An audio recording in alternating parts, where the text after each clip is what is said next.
How you doing, Patrick? How are you, Mike? All Great right, to my see friend. you. Where are you? Awesome, man. Awesome seeing you as well. You're in Florida or in California? I'm in Vegas right now. Okay. How you doing, Patrick? I'm doing well. Thank you very much. How are you doing? Awesome. Amazing. Just amazing. Okay. So while we were waiting for you, I just reminded your career and your incredible figures and like the 44 wins by knockout. Uh, I mean that you were the youngest ever to win to be a world champion Yes. in heavyweight.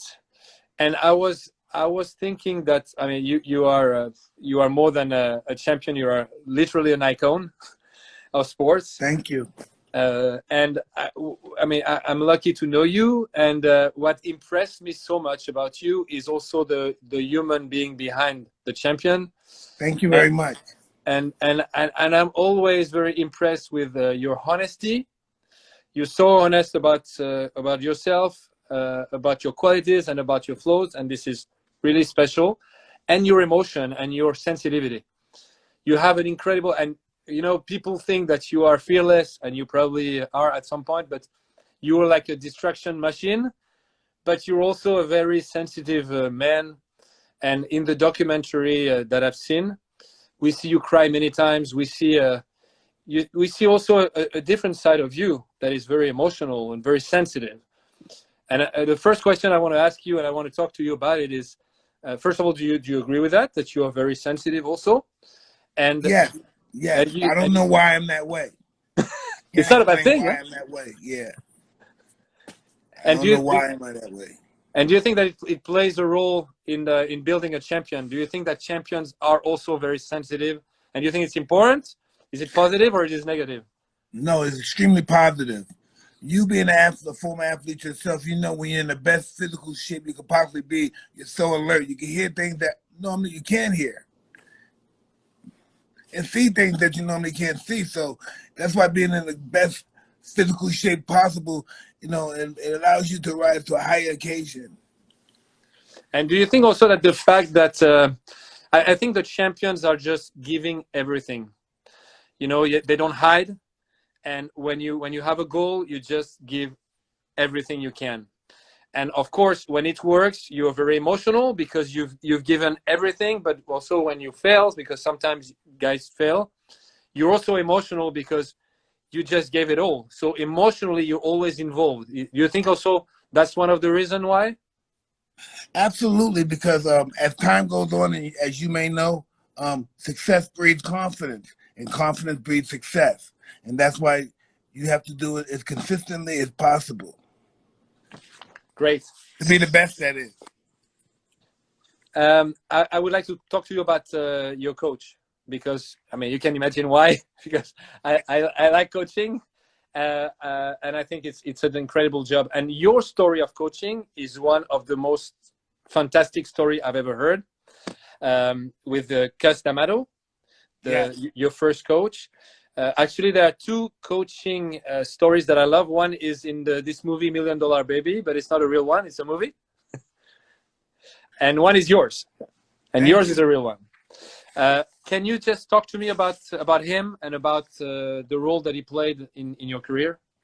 He was everything. He was my mother, my father, my psychiatrist, my babysitter. He just wore so many different hats.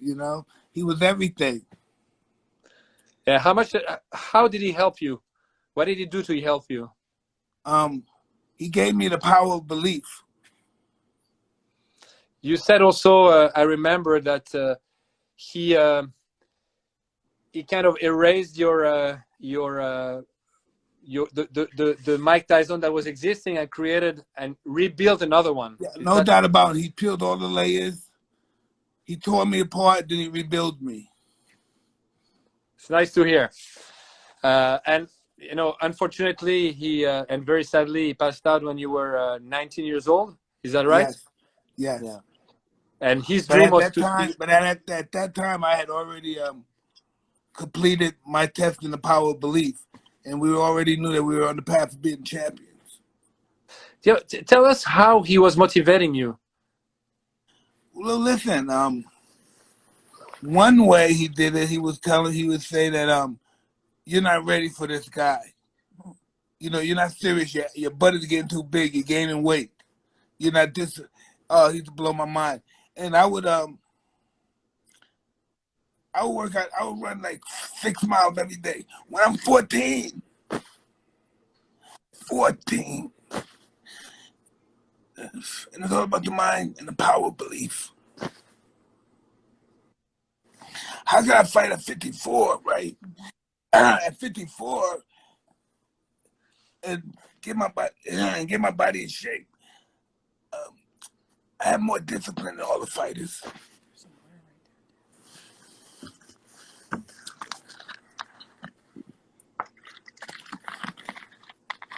Yeah, I, I I don't, I don't believe really that I'm the greatest fighter that ever lived, right? But I'm the most disciplined. I'm and more this is disciplined. him. He brought you Yeah. that discipline.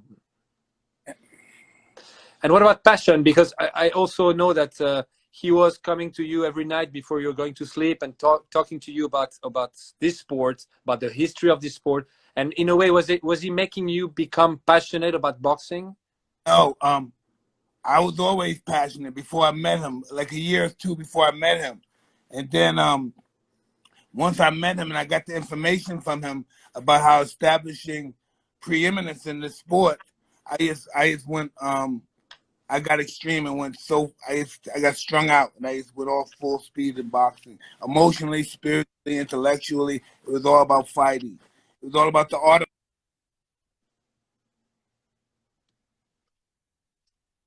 and get that perspective on fighting. Alexander the Great, Hannibal, who else? Genghis Khan. I just wanted that mentality of conquering. And you said also that he gave you a lot of confidence, the way he was talking to Yeah, you. I was a megalomaniac at the time before I was 15 years old. Yeah. Was that important for you? Did you? I mean, Yes, because I had low self-esteem when I first started life, and then he tore that all down. He broke that wall down. um, you're always very emotional when you talk about him, right? Is it Absolutely. is it is it him, or is it uh, all the things that you went through at that time No, and it's the what he's done results? for me. Look what he gave me. I'm on the phone with you. You know, really, this is what he gave me. Yeah. From what I hear, he gave you the discipline. He gave you. Yeah, he gave me the ability to associate with the best in the world at what they do. Yeah, that's very nice. Yeah. I mean, to have a great team around you when you're a sports person makes a big difference for sure. You Even know, though you have, yeah, he was more than that. He was almost like an ancient Roman general or something. Total discipline. Everything about me was discipline, and just being extreme about my alternative. To always win, to be disciplined, to be fast, to be smart, and to be vicious. yeah. This is what something you said also, that you were so good because you were powerful, but you were also incredibly fast. Yes, but none of that stuff matters if you don't have discipline. People that study discipline, discipline is really important because with discipline, it allows you to be the fighter that's better than you. I mean, it's a great lesson for all the people listening. That's great. Uh, and probably also this. Was he the first person who really believed in you? Yes, yes. How important that is? Listen, we all know what I learned in life. We all want to make someone happy. That's I guess that's everybody's goal in life. And I wanted to make him happy. And proud, probably. Absolutely, I want to be champ of the world, heavyweight champ. That was the biggest thing in the world too. Let's talk a bit about pressure, because we know that pressure and sports at the highest level are very linked. and the champions are the best to handle the pressure. And Yes. You and have to I have a guess, relationship with pressure. You know, Patrick, yeah, if you have a relationship with pressure, then you know that pressure is just a moment of winning and success. You have to have those moments of fear, you know, because fear, like I was saying before, that fear that God gave us allow us to achieve accomplishments that we normally can't accomplish under circumstances that fear is not involved. Fear is a great motivator for life, I believe. It's an enhancer, it's a great answer. and it's your Um, friend as well. If you control fear, it could be your friend, because if you don't control it, it can kill you and everybody around you. But if you do control it, it can feed you, it can heat you up, and it can do so many amenities for you. It's just your perspective of fear. yeah. So talking about fear, uh, how did you feel just before the match? Because sorry, the match, my tennis life before the fights. Were you scared? Were you confident? And how did Hey, you deal with these expectations? this is really interesting that you asked me that, Pat. I'm a chicken kind of guy. Really, I'm really a panicky guy, and I'm open before fights. I'm sweating and everything.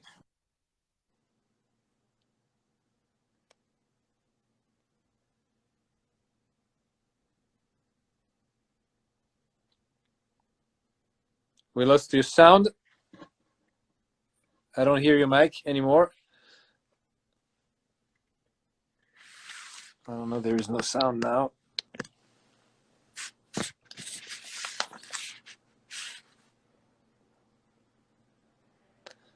Maybe your connection. Do you have a good connection? Because I don't hear you anymore. Hi, Kiki.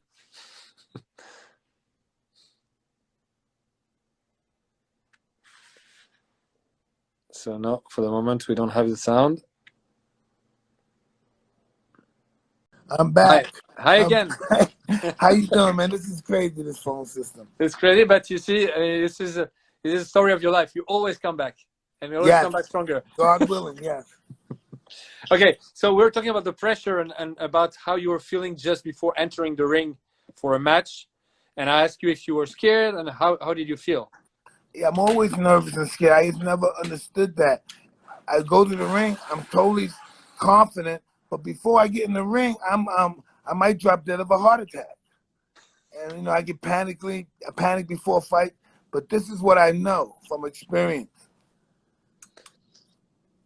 How Even do though I'm you, afraid of my opponent, I found out he's more afraid of me than I am of him. And once I found that out, it was game over. oh, Because I so know the power of fear. Like we that's how you, explained before, I know the power of fear and what it can do. It is never to be underestimated. and how do you deal with the pressure? Because when I say pressure, I'm not talking so much about the opponent, more about the expectations. Because when you're the greatest, when you're number one, everyone expects you to win all the time, and this is the All right, Pat. highest pressure possible in life All when you right, don't have the Pat, right check to this fail. out, Pat. You know what pressure is? Pressure is not being hit. Pressure is the thought of being hit. And the thought of being hit is a million times worse than actually being hit. And that's what pressure is. The thought of failing is pressure. I understand. Yeah, I mean, I think all the champions are incredible in that. I mean, all the champions. There are not so many. You're not so many, but I mean, I can see it with Serena also because when you don't have the right to fail, is the highest possible pressure also to Exactly. to But the experience. best thing that can happen to a person like myself is that I do fail. Because by failing, it's going to allow me to ascend to the heights that are so high that I can't even measure the length of it.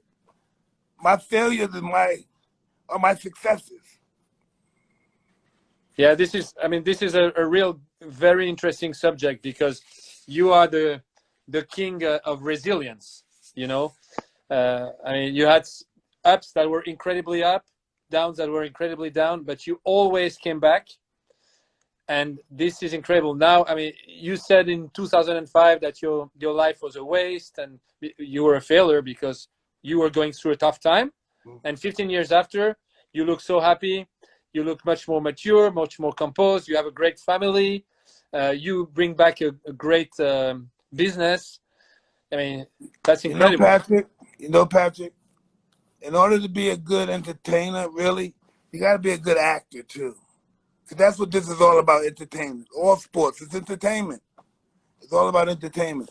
And sometimes you have to make your own comeback. You have to kill yourself, make it appear that you're dead to set up for your return.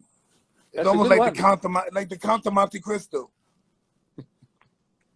But that's a good thing that you guys have in boxing. We don't have in tennis so much. You know, you have this acting that you have in boxing that makes it No, so no. exciting. So you see, John McEnroe, him, Jimmy Connors, those guys are entertainers. Yeah, but it's a long And time you ago. see how Serena is when she goes, yeah, yeah. That's what we want. We want to see that passion. We want to see if they have what we have. Do they True. love this game as much as we love them? That's what it's all about. We want them to show. We want the fans want people to show their love and appreciation. Yeah. And that's what the entertainers do. Even if they're talking smack and all that, it's entertainment. Yeah, but I would be very interesting also to understand how you find the resources to come back and come back so strong every time you come back. Well, you know, Patrick, I want to be up more than anybody wants to see me down. You know, that's the real deal. Oh, I that's don't know if great. it's ego. I don't know. I want to be up more than anybody in the world want to see me down.